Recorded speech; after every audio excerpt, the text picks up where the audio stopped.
Calisthenics is not for the vain, and it's not for the superficial look that comes with the territory of building body weight strength. In order to build true body weight strength with calisthenics, you need two things.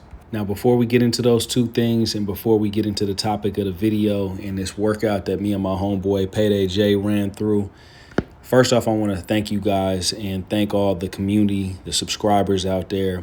We hit that 20,000 subscriber mark. That's a huge, huge accomplishment for the channel. So I just wanted to thank you guys right off the bat. And for those of you guys who are new to the channel, my name is JD. I'm a 40-year-old hybrid athlete and personal trainer. I use calisthenics, weightlifting, and running as my primary modalities of training.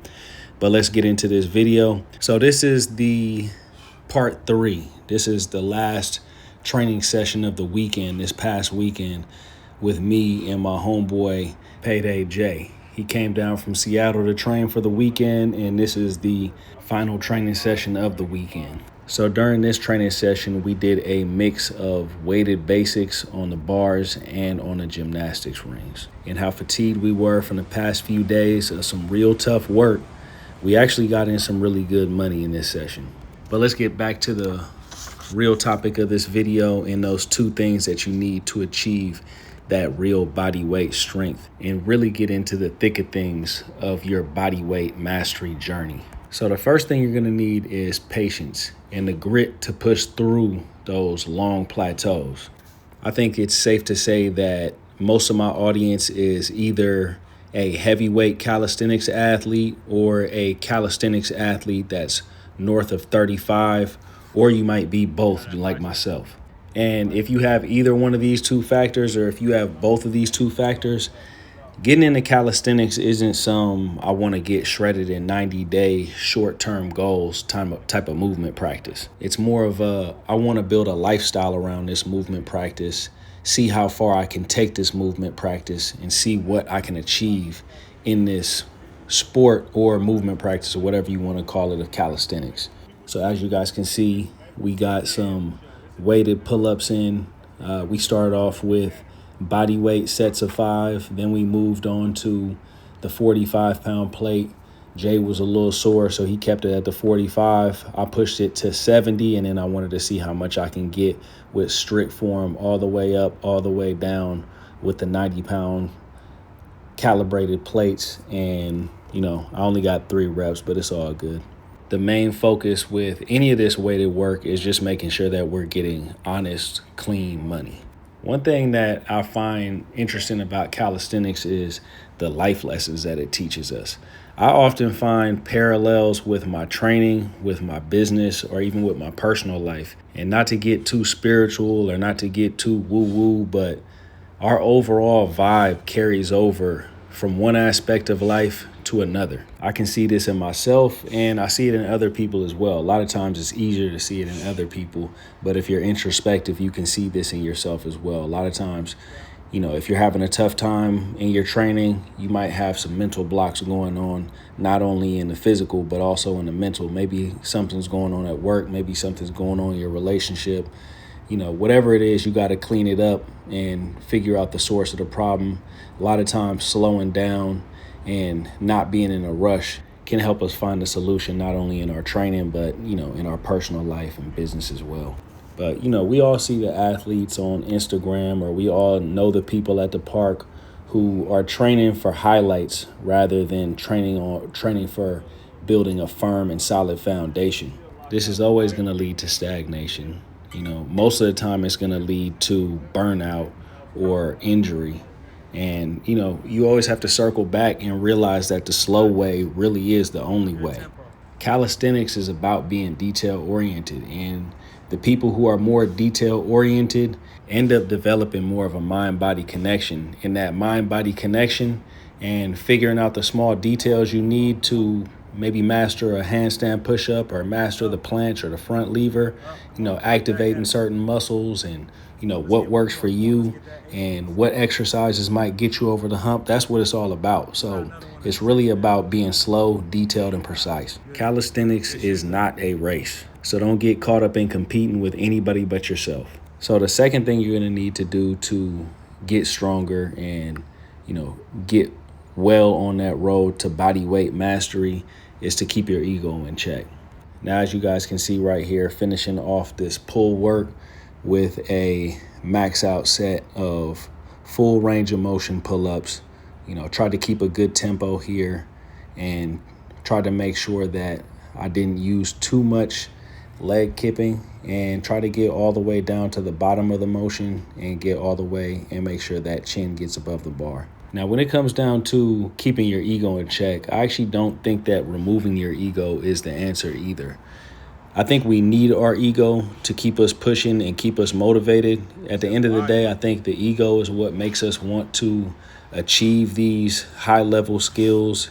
It's what motivates us to learn a handstand push-up. It's what motivates us to get that first muscle up. And for those of you guys who want some help learning a handstand push-up or learning a muscle up, or if you guys just want to get started on your calisthenics journey, maybe you want to learn the gymnastics rings, go ahead and go to my website, hybridathlete40.com, take the assessment, and I can either recommend a program for you or, if we're a good fit, one-on-one coaching. But again, the ego is actually a key component to our training as well. It's what keeps us hungry. It's what drives us to get better. But the problem is when our ego takes over, we start taking shortcuts and we start getting into a rush to get to our quote-unquote final destination, whatever that destination might be. Now, as you guys can see right here, we switched over to a push movement on the rings, and we're going, I forget how many reps we were doing on these ring dips, but we went ahead and started off with a body weight set of the ring turnouts, and then we ended up going to weighted sets. So I started off with a 25-pound plate for the RTO dips, and then moved up to the 45-pound plate, and I think I finished up with the 70-pound plate. But one of the things that me and Jay was doing on these RTO dips was at the end of every set, we were holding ourselves in that support hold position. And that's something that's super important when it comes down to the RTO dips. Just holding yourself in that support hold position, body weight is difficult. So if you're doing that with some added load on a dip belt, man, you're going to feel that. And it's also going to help you strengthen up that straight arm strength as well. And that straight arm strength is what's going to translate over to straight arm movements like front lever, back lever, planche, all the movements that you want to learn in terms of calisthenics, all the high level movements. So it all starts with the fundamentals.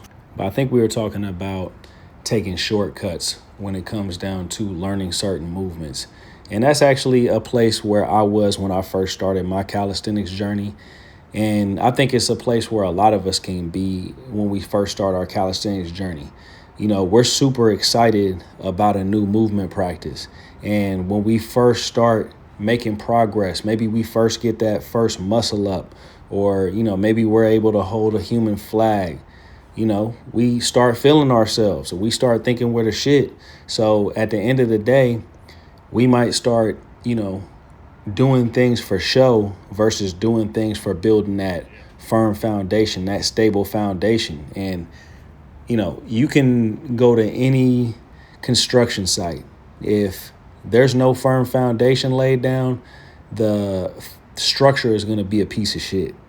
One of my best friends, G, if you guys have been subscribed to the channel for a while, you've probably seen him on the channel in the past. But G is a construction inspector.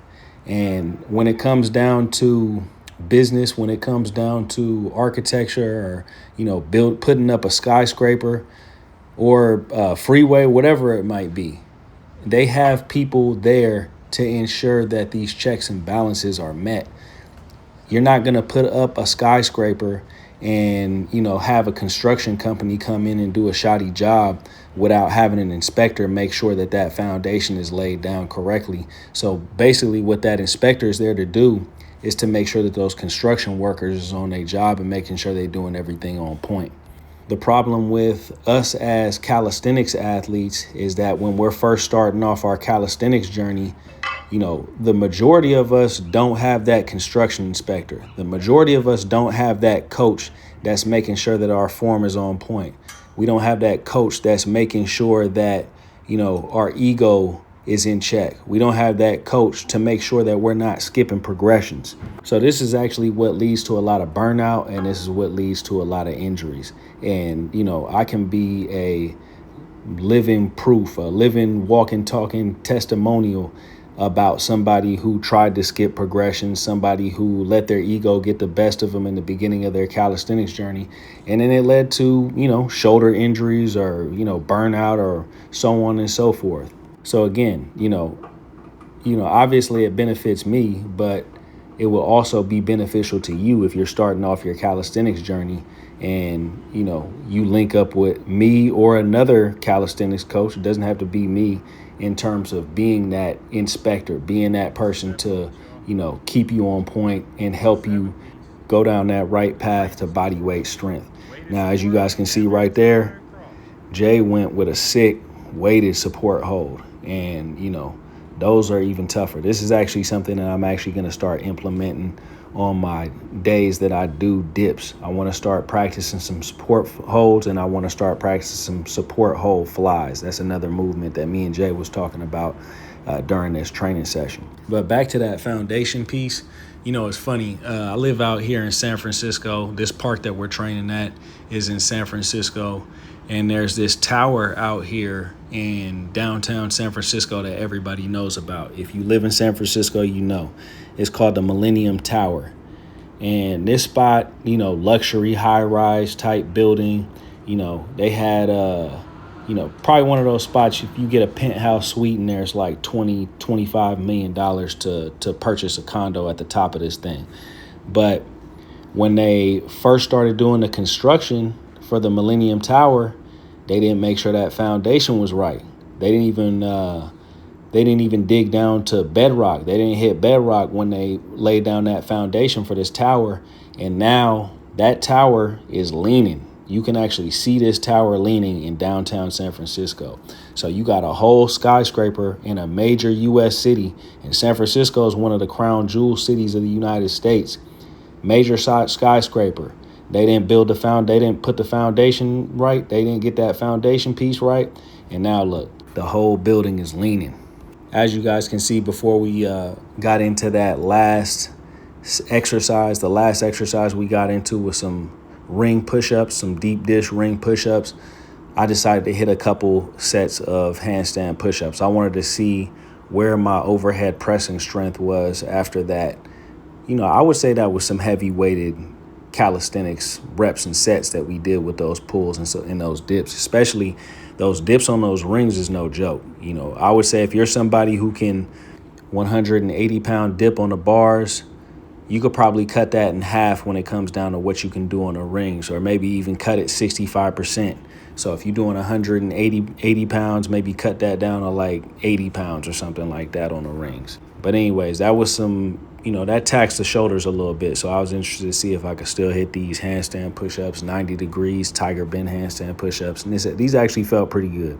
But anyways, when it comes down to calisthenics, we truly need to slow down and enjoy the journey, because, no matter how far you get in your calisthenics journey, you're not exempt from the ego taking over. You're not exempt from getting caught up and being in a rush. Sometimes I get into a rush myself. I see somebody hitting a planche and they'll be like, damn, I need to get this movement. I need to get it now. But at the end of the day, I'm taking the slow route. I thought I would have already had the full planche by now, but I haven't gotten it yet. But I'm learning more and more details about this movement, what it seems like every single day. But every week I'm adding some more knowledge into my, into that piggy bank of tools to add into my toolkit. One of the most common questions I get when I have clients come in person, and also online clients, when I do consultations. In person, most of my clients are not into calisthenics. They just want to get in shape and they want to, get stronger, get more functional, feel younger, whatever it may be. These are all my clients at the gym. But probably the number one question I get from them is, how long is it going to take for me to get in the type of shape that I want? How long is it going to take for me to have a transformation physique-wise? How long is it going to take for me to lose weight? How long is it going to, it's always a timeline attached to everything. And when it comes down to my online clients with calisthenics, a lot of people always ask me, well, how long do you think it's going to take for me to learn a handstand push-up? How long do you think it's going to take for me to get my first muscle up? And the truth is that if you're just starting from scratch, or even if you're starting with a little bit of a foundation underneath you, the question shouldn't be, how long is it going to take?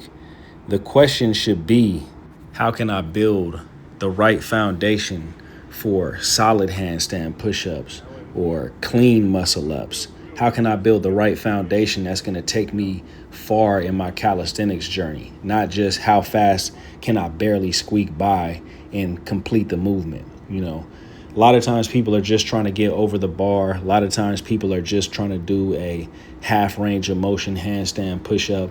You know, I've gotten to the point now where I'm not a calisthenics elitist in the slightest, but I personally don't see the regular handstand push-up with your hands on the floor as a full range of motion handstand push-up. I'm one of these people who thinks that you need to be hitting it at a deficit, because that's full range of motion. If you do an overhead press, you're not shortening up that range of motion like hands on the floor handstand push-up. But anyways, guys, again, if you guys got some value from this video, go ahead and like the video, subscribe to the channel, hit that notification bell, share this video with somebody who you think could use this information. And if you guys want some online coaching, or if you guys are looking for a program for rings or something to get you started on your calisthenics journey, hybridathlete40.com. Peace.